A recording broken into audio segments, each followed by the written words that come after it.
Hi, this is S.G. Brownlow. This time I'd like to talk a little bit about Donald Trump and what I think he can teach us about emotions. When I look at the reasons that people give for Donald Trump and his rise, I've really seen four. The first one is that Donald has a narcissistic personality disorder.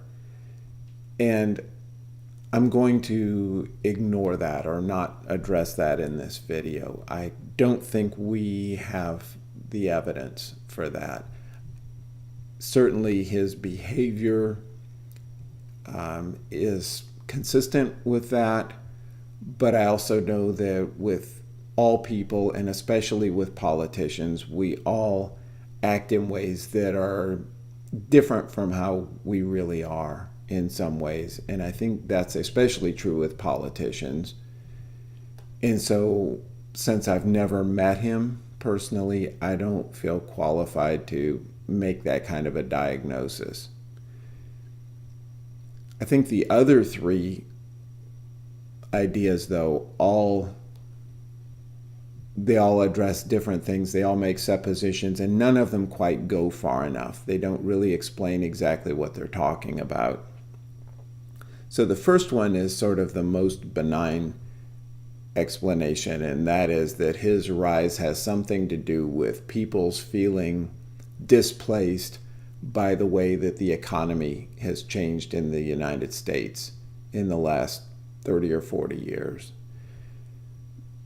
The second is something that Donald and some of his followers have said, which is that Americans are angry and that Donald is channeling their anger.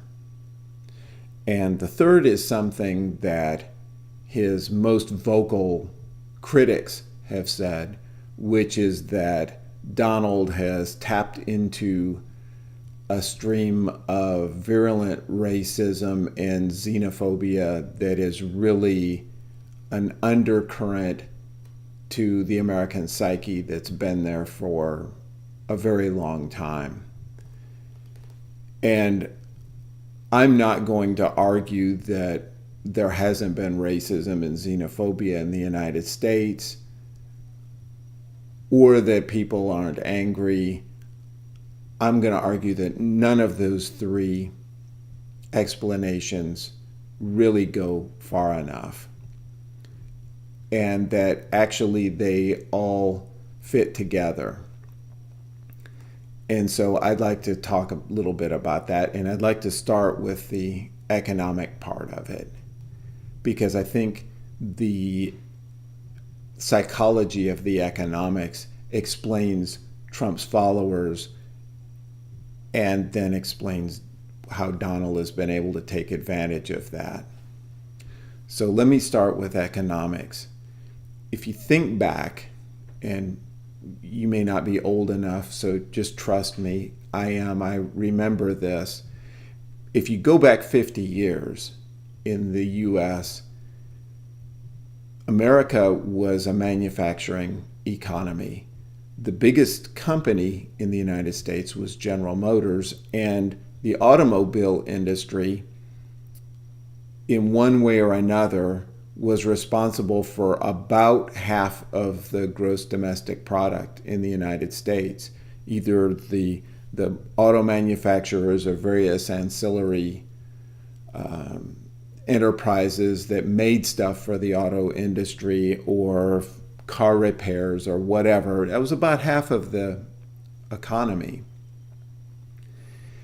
And as part of that, American workers were the most productive in the world. The companies in the United States kept upgrading their plants, doing tweaks here and there to increase productivity. Workers became more and more productive over time.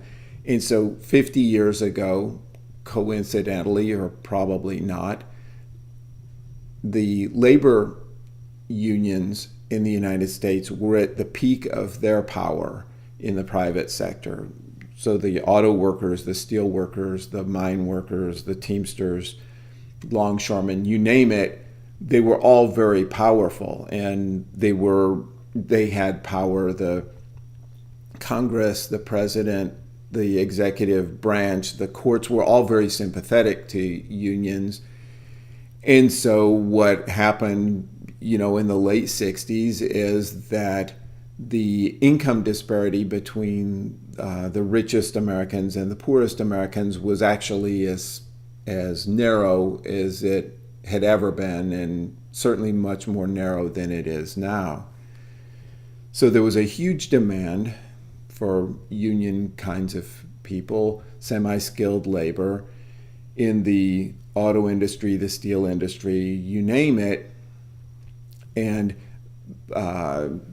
standards of living were rising and so forth. And it looked like America was just, they had it made. All of that changed pretty much overnight in 1973 with a single event, and that event was the Arab oil embargo. Because what that did is it exposed American manufacturing, which had been based for many, many years on having cheap, plentiful energy supplies. Now all of a sudden, energy was no longer cheap and not plentiful because it had been cut off.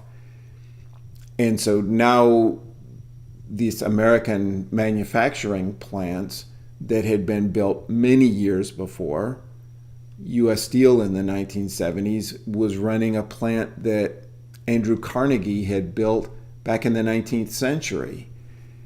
And so now all of a sudden, it was costing a lot more money to make cars, to make steel, to make whatever it is that was being made. It was costing manufacturers much more money. And as a double whammy, especially in the auto industry, and by extension to the half of the economy that depended on the auto industry, the demand for American cars plummeted. There was no longer any cheap energy to fuel cars that would get 10 or 12 miles a gallon. And so the American car manufacturers lost market share to the Japanese. American steel industry lost to the Koreans. And now all of a sudden, there was no demand at all for semi-skilled labor. The union movement pretty much collapsed.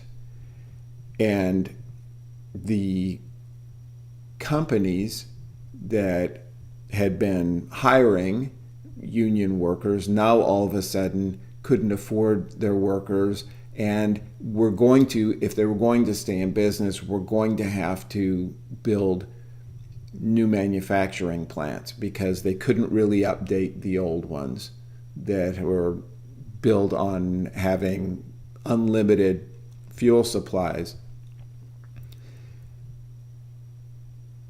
which led to a problem. Now they had to think about what they were going to do. And as it turns out, they all pretty much decided, if we're going to have to build new stuff anyway, we might as well build it where labor is cheaper. And so all the manufacturing in the United States moved overseas. Pretty much during the 70s, it left. The companies that survived by moving overseas. So that the 70s took care of semi-skilled labor. The 80s came around, and now all of a sudden the companies that were left realized that to make it in a global economy, they were going to have to adapt very quickly to changing market conditions. And instead, they had these bureaucracies, many layers thick, that had built up over a very long time. that kept that from happening. And so what they needed to do to be adaptive was to get rid of their bureaucracies. And so there was a short span in there during the early 1980s where company after company went through and just eliminated all their middle management jobs and laid people off. And now all of those people were out on the street. Now, you think back to the late 60s and early 70s, and the consistent message that people were always getting was what you want to do if you're smart enough to get a college education. What you want to do is you want to go earn your degree, get a job with a good company where you have a nice secure job, you work hard for 40 years, you promote through the ranks until you hit whatever your level is that is your final level. And then when you hit retirement age, you get a gold watch and you get a nice pension. And if you're not smart enough to go to college, then that's okay. You're probably going to have to work harder. You're going to have to work with your hands instead of having a desk job, but you go to work for a union, and over the years, you develop seniority within the union. And so by the time you hit retirement age, you've had 45 years or so with a union, and you can retire with a nice union pension based on your seniority. The 70s had taken care of all the union jobs, and now the 80s took care of all the management jobs. There was no longer a company that would hire somebody for 40 years. There was no ladder to climb through. There was no pension there if you stayed. What that was replaced by in the American economy was a completely different kind of economy that were essentially startups, entrepreneurial adventures, risk-taking. Instead of stability and security, it was risk-taking. It was mostly around the computer industry. And so now the biggest companies in America is not General Motors, it's Apple and Google. And if you put in some of the other companies that have been fairly dynamic in the American economy, you think about Amazon and Microsoft and Facebook and companies like that, you're talking about a lot of companies that weren't even around in 1973, that essentially all started in someone's garage or dorm room somewhere. It's a very different mindset. So now you think about how that's affected people who were either union or management track kind of people before this. And what you start realizing is that there's emotions that go with the economic history that I'm saying. So if you're taking this job for security, but now you lose it and you're feeling insecure, the emotion that goes with a lack of security is fear. If you've lost something, the emotion that goes with loss is sadness. If you're not able to do the things you dreamed of doing and you feel like it's somehow that you're not good enough, that you're not measuring up, that you're not adequate to compete in the new economy, the emotion that goes with inadequacy is shame.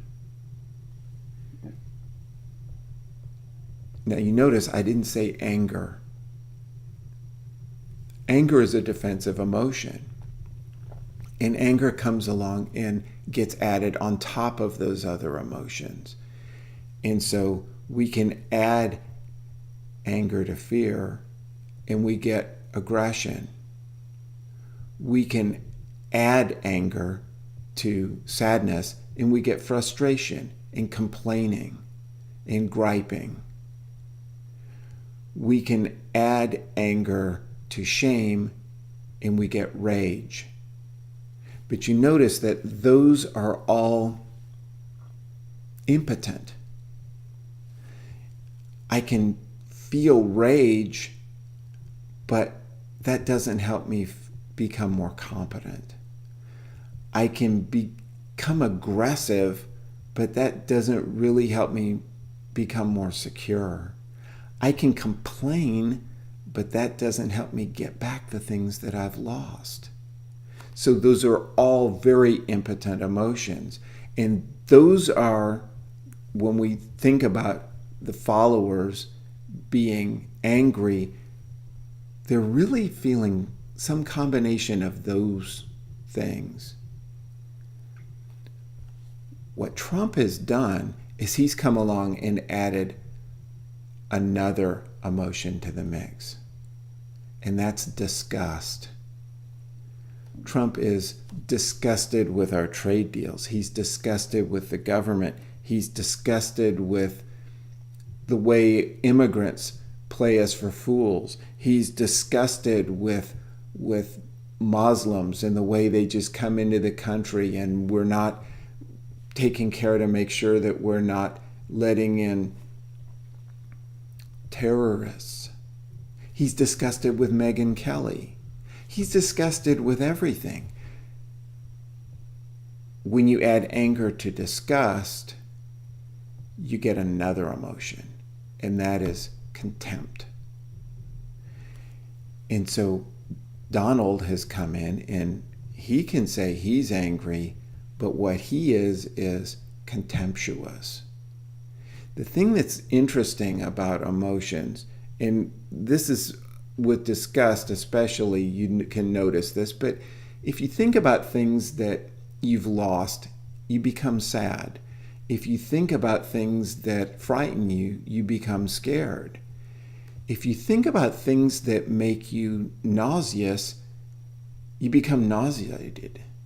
And so contempt is good from the standpoint of defensiveness, because you don't really think about the things that nauseate you in a way that makes you nauseated. It just makes you more contemptuous.